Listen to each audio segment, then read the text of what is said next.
Just a short walk from the White House, here we are at the home of the Federal Reserve, guardian of the US dollar, sentinel overseeing the world's largest economy, all of which makes it one of the most powerful institutions on Earth. It's 100 years this month since the Fed was founded, and we've been given a rare look inside to see how decisions that affect us all are made.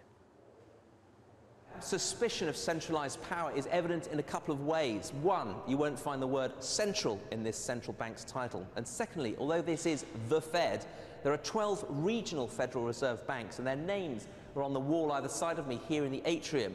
Boston, New York, Cleveland, St. Louis, Minneapolis. A reminder of the agricultural and industrial makeup of the US as it was 100 years ago, and a reminder to the folks who work here that it's not just for people in Washington and New York they go to work, they're here to work for the whole country.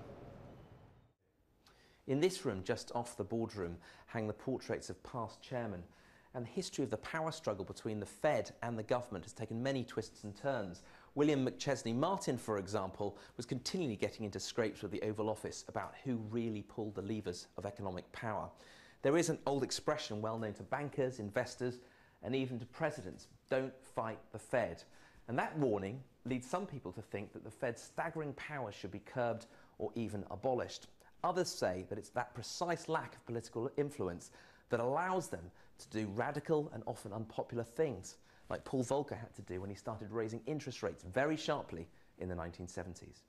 The board of today has had to do some pretty radical things itself, like the current unprecedented program of printing trillions of dollars to try and stimulate the US economy.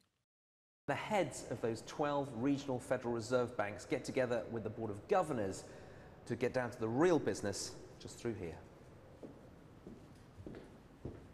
Welcome to the nerve centre of the global economy, the boardroom.